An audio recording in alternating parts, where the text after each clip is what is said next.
plenty of customers, plenty of money flowing. And then when May hits, half the town leaves. And I remember getting down, doing payroll, and I was paying my team with the last 2 pennies I had in the bank account. We were able to take it to market and get immediate success. It's been a great journey because I don't know how to write a single line of code. There's a huge population of business owners out there that want to solve a problem, that need development help, that need IT help.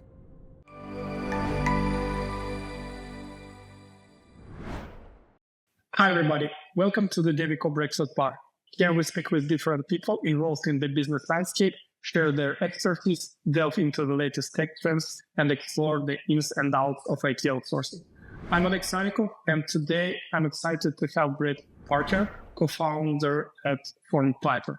Don't forget to subscribe and hit the notification bell so you don't miss on new episodes. Hi, Brett. Could you please start by telling us a bit about yourself and your professional background? Yeah, sure. Well, first, it's great to be here this morning. Appreciate the invite. Look forward to chatting with you. So I'm Brad Parker, founder of FormPiper. We're a tech company that helps retail businesses automate their consumer financing, really put a process in place to give their customers a good experience.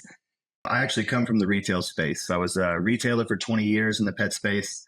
I was able to work inside of my franchise system and really develop a network of great retailers all across the country that I was able to work with. And that's really what inspired me to build FormPiper. I wanted to give my customers a better experience. So as I learned the retail landscape, I was able to identify problems and solve them for my customers. And FormPiper was born out of that necessity. Can you share some of key challenges that retail businesses face while securing financing, particularly in today's market landscape? The retail businesses themselves, if you're driving success in your space, you're going to be able to secure financing to grow your business. So typically that's not going to be a problem. There's always going to be some form of financing available. But when you look at the consumer finance landscape and you think about retailers offering consumer financing to their customers, this is where it gets tricky as the landscape changes. When money is inexpensive, right? Interest rates are low. The banks and lending companies are able to borrow money and then loan that money to consumers at a very good rate. And so you'll see lots of lending, lots of purchases, and an economy that's really moving and bustling, and retail businesses experiencing that ease of sale. But as interest rates have increased, money is tightened up. It's harder for the banks to get the money. It's harder for lending companies to execute a solid portfolio. So they tighten their restrictions, and then you see less approvals in the marketplace. And therefore, businesses have to tighten up, or prices have to go up to accommodate the cost of capital. So people tend to spend less money, or you see them having to get into different types of financial products that might not be as favorable as far as interest rates and all of those types of things. So consumers and retailers together are always going to be at a happier place when money is free flowing. I think it would be really great if the Fed would stop increasing interest rates and get them back down so everybody could get back to normal. But it did stop now. Everyone is waiting for a reduction. Everybody's waiting for it, but those things take time to roll down the hill. So I think you have not seen finance companies open back up those coffers. They're having a hard time getting those additional rounds of funding at the right rates. They're still able to get the funds, but it's what does it cost to get those funds? And then all fees are usually always passed to the end consumer because businesses have to make money. It affects the entire landscape when money is expensive. What exactly happens now with retail in the United States after 2 years being in the period of expensive money? Retailers are going to have to pivot the way they think. During COVID, it was either really, really easy or it was really challenging, depending on what market you were in. You saw a lot of money getting dumped into the ecosystem, and so people were wanting to shop. So as long as you were able to stay open, you ran really successful businesses during those times. Now that landscape has changed, you saw a lot of online transactional sales increase. So a massive, massive shift of online shopping happened during the COVID era. Everybody was at home. It forced people to use Amazon at a much higher level. And then you really saw this elevation of the creator economy. Take social media and people who are creative, and then they created their businesses with Shopify, and they were just able to explode the online market. So retail felt that. There was a huge dip in retails. To compete or to survive, if you will, in my opinion, retailers are going to have to continue to think about their consumers and really provide an experience that's educational so people can come and learn and feel a part of the process, feel like they're being educated about the value of those products in a really good way. And it needs to be entertaining. If I walk into a retail business, I need to be educated and entertained. I want to feel like I'm having a great time. I want to learn something about the product that I'm buying. And if that retailer can give that customized experience to the consumer, then they're going to be able to get them out of the house, out from behind the computer making purchases. But if you think that you can just run, a business that does not have a great culture, that's not inviting people down and giving them a great experience, you're just not going to make it in this landscape. Do you have any examples? Who is the best in doing this now? Yeah, you want to think about the experience. So, I'm in several markets in my business. So I was in the pet space. So we would always book reservations for our customers to come down. So if they were coming to look at, say, a cute little French bulldog puppy, we'd have that reservation booked for them, and we would be all prepped and ready to give them the best experience. And we would do a great presentation on our breeders with, drone videos to show them where the dogs came from. So really, really solid transparency in your sales presentation. And then if you look at other industries, like take the jewelry space, you have the Shane Company. They do a fantastic job at letting people come down, make an appointment to clean their jewelry for free. Because people just forget, you got those beautiful wedding rings, they get dirty over time, but you can come down there, give them the ring, and they'll clean it for you for free. And then they create an environment where you're not in a high sales pressure environment. Nobody there works on commission. So you can take your time, you can look at things, and you don't have to feel as if you're being pressured into a purchase. Auto repair space, there's a huge competitive landscape. I have the honor of working with the group Meineke. And, what they do from an experience standpoint is outstanding. So your car's broken down, you're frustrated, you got to get it to the shop. So what do? They do free towing. So if you call them up, they're going to send the tow truck out, pick the car up for you, get it there for free. So you're not spending that initial money just to start spending more money.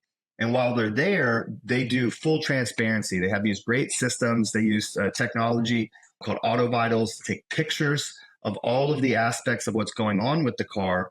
And they present that to you and educate you on the issue so you can make an educated decision on whether you want to fix it or not. And I think I probably speak for everybody. Typically going to an auto repair shop, you're not happy that you're there.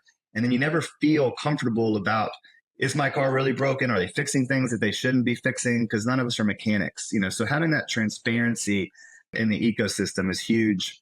And then I can't remember this gentleman's name, but you might have remembered a couple of years back, the Astros won the World Series.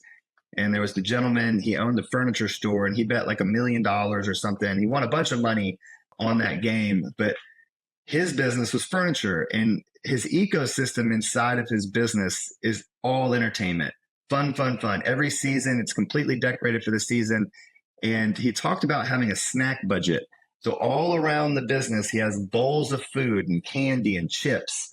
And he recreates the living room environment so you can sit down and enjoy the furniture, and you can have a bag of chips in that experience. I think he was spending, $10,000 a month just on snacks to give that experience. If you go down and you have that experience and you go somewhere else and it's not fun and there is no snacks and there's no music playing, you're not going to have that same cultural environment. And so you're going to go back to the place that gives you a great experience. So these are the types of businesses that will continue to thrive because, as people, I think people like the shift of working from home and spending more time at home and being a part of the family, but we got to get out of the house.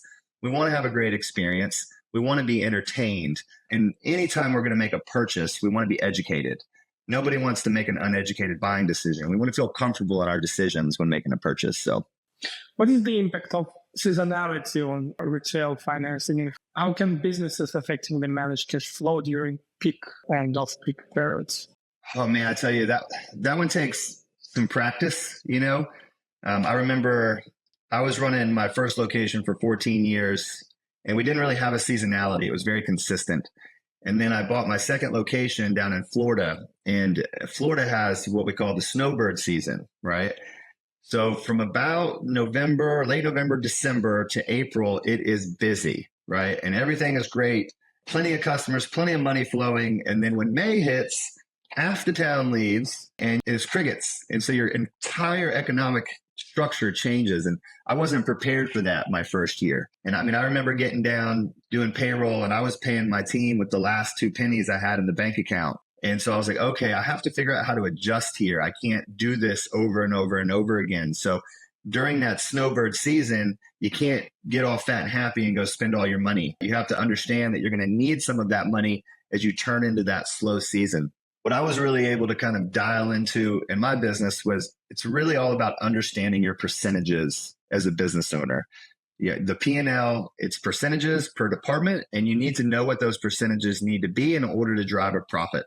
So you always want to start at the bottom and say, okay, if I want to make a 20% profit, I got 80% to play with. So this needs to be my gross margin. And there's only a few things a business can really control. Most expenses are fixed, but you're going to have your cost of goods and in your margin. So how well do I buy my products versus how well do I sell them? So you want to buy them low, sell them high, but still bring the right appropriate value for your customer. And then the main things you can focus on is your payroll percentage and your marketing percentage. Those are going to be the two main drivers that really fluctuate a business. And so a lot of businesses make a huge mistake and they say, well, my marketing budget's 20 grand a month. So I'm just going to keep spending 20 grand a month. Well, if I do $200,000 a month in sales, that's a 10% marketing fee. That's okay. That's in the line of okay for retail. I would do 7 to 10% depending on my scenario. But if I'm not paying attention and all of a sudden my sales dip to 150,000, well, my payroll percentage is elevated dramatically. And if that happens a few months in a row, I have a problem. If you elevate that, if you're doing $500,000 a month in sales and you're doing a $50,000 budget, and all of a sudden you have a really bad month, like 300, you have spent basically your bottom line profit has gone out to marketing and it hasn't converted. So what I would do is I would look at it very granularly and I would change my marketing budget spend based on the previous week. So I'd look at the last 2 weeks. What did I sell? That's going to be my marketing budget, 10% of that number. And I would always be fluctuating and moving it to make sure that I didn't go over my budgets. And we really focus that on payroll as well. Most people will pay salaries and they'll just pay the people everything they got to do in order to run the business, not really paying attention to that payroll percentage. Most people don't even know their payroll percentage when you ask them. That is the number one expense that you can control. And it's the number one expense that you can actually motivate people to edit. And so if you pay people on performance and come up with a great compensation structure that's based on the performance of the business, then everybody's focused on that. You're going to perform at a really good level usually, but you're still going to have negative sales cycles. And when you do that, the payroll goes down because it's based on the performance. But when it's up, it goes up really, really high because you've done a really good job. So I think for me, the biggest thing I had to learn was when we were really doing well, I needed to pay my people great money. So they understood we're all playing this game together.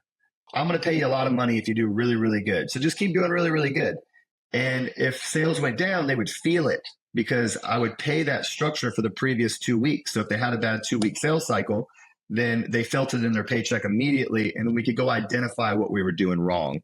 Because usually if a business is used to firing on all cylinders, things are always going to pivot and change. People can have bad weeks. You might get bad on your phone skills. You might get bad on your presentation skills. And you need to go back, teach your team, role play with your team, make sure everybody's exuding your culture. And then you're going to see those sales go back up. So number one thing I would say is seasonality. One, figure out if you're going to have seasons. And if you are, plan for that economic downturn in your business and make sure that you're controlling your marketing budget and your payroll percentage, and you'll be successful during those times. Before opening a location in Florida, did you know that it has seasonality? Yeah, I think you do know. I knew that there was a snowbird season, but I had never run a business there. So I didn't really understand the swinging impact. During the snowbird season, to give you an example, we would do anywhere from, say, $350,000 to $500,000 a month in revenue. And if you're doing that in a retail setting, you're typically running a very successful business if you control those expenses. Well, then you dip down to 200 to 250. That's significant. It's $100,000 to $200,000, $250,000 swing in your actual operating capital. And it gets really hard to run it when you're used to running a business that's doing 400 grand and then all of a sudden it's doing 250 grand. You have to make some strides there to make sure that you're executing well. Yeah, understand. Could you comment on the challenges associated with the shortage of qualified specialists in the IT sector, particularly in relation to your business? My business has shifted, right? So I was a retailer for 20 years. In that space, we didn't really understand IT at all. You kind of just have your retail space and you're not even thinking about the security of your ecosystem at a high level. Maybe you got the guy that's making sure that your internet connection's running as well as it can be. But what I've learned over time with data and security and collecting customers' information and doing finance applications, retail businesses have to have an IT kind of pen testing solution in place for their business.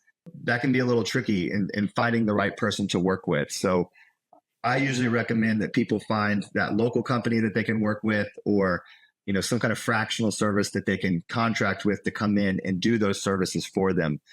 In my new business, it's all tech, right? I've developed software to automate consumer financing.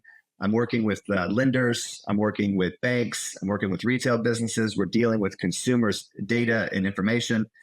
And so I have an entire IT department now. And look, I'm a retailer. I don't know much about IT. It's above my pay grade. And so I needed somebody that I could trust that could come in and do a great job for us. And so I outsource all of my IT and security to a company called Blue Century. I'm able to come in and work with them on a fractional basis and buy time in sprints.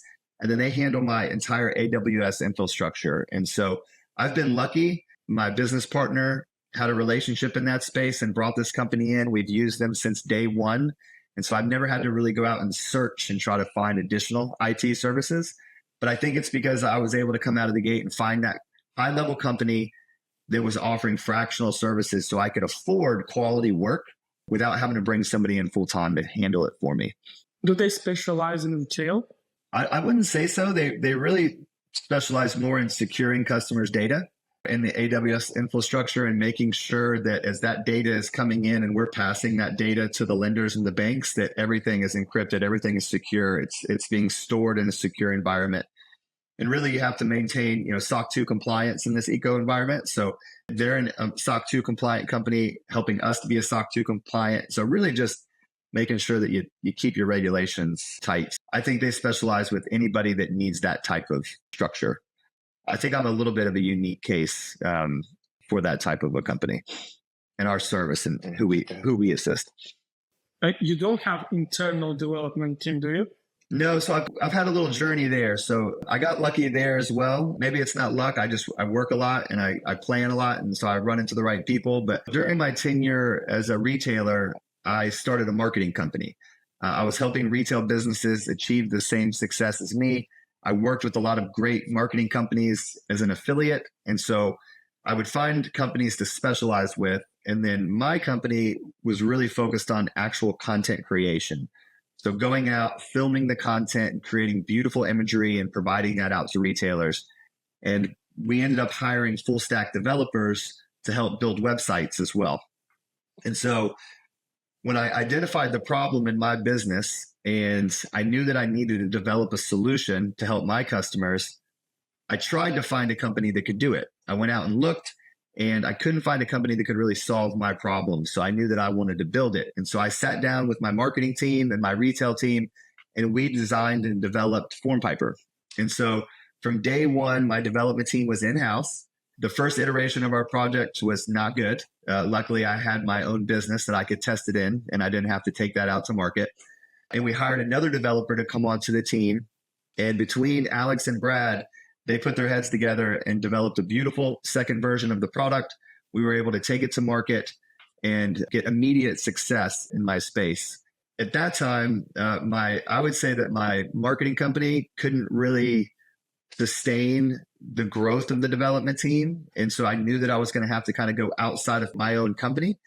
And at that time, Alex, he had started his own company, Maker Software. So we decided to be his first client. I was able to work with him. He was able to scale that team up for my company and like-minded companies. And so I was able to piggyback on his growth, his professionalism, running his company at a high level. And so now I've operated with him from day one. He knows my code base at a very, very high level. Every developer he's brought in, they always start on my project. And so I have this really great just wealth of knowledge around what we're building. So when we paint that vision of the future and what we're trying to build, they can just go get it done for me. They know what I'm looking for. So completely outsourced now, started in-house, but it's been the same team the whole time. So it's been a great journey because I don't know how to write a single line of code. I actually went to Georgia Tech and I was going to do computer science just because back in the day I was told if you did computer science, you could make a lot of money. And I didn't realize that meant write code and I had no idea what I was doing. So I shifted my career path to management because I'm a people person. I like to develop teams and help teams accomplish goals. And so that was much more my speed than trying to figure out how to write code. I wish I could go back in time, though, and tell my younger self, like, hey, you need to partner up with all of these coders at Georgia Tech and start some companies because I'm sure that all of those guys are doing fantastic in life right now. How do you see the role of IT outsourcing evolving in the context of your industry future needs? I could be wrong, at this. I'm just ingraining myself into the SaaS culture. I was in the retail business for 20 years, very involved, loved being in that culture and learning how to grow. The first 2 years of running my SaaS company, I was still running those businesses. And so I was spread really, really thin and I was building the SaaS product to assist my business. And then when I realized that I could take it out to market, it was, hey, let's go ahead and exit the retail space. Let's move over here and let's focus on this new business venture, if you will. I'm meeting people in the SaaS space now, going to conferences, and you kind of have one or two personas, if you will.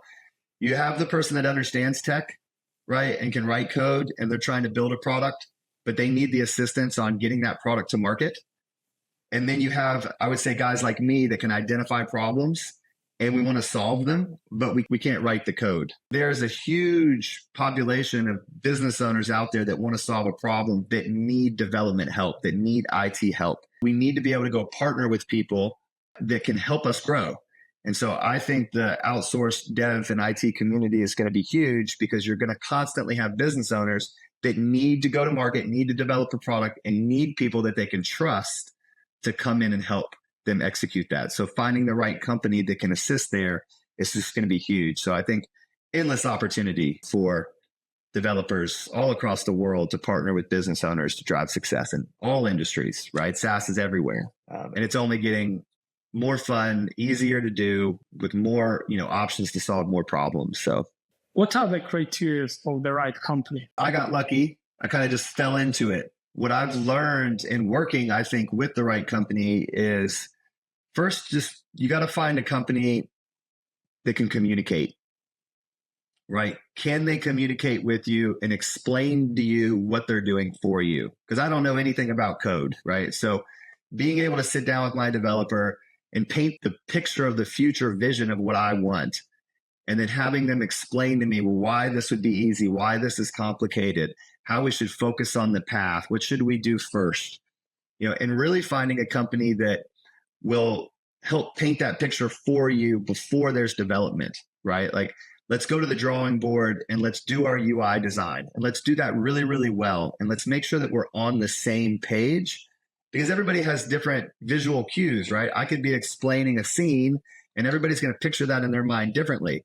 Well, if 5 people go and develop that vision, they're all going to develop different things based on how they feel in their experience.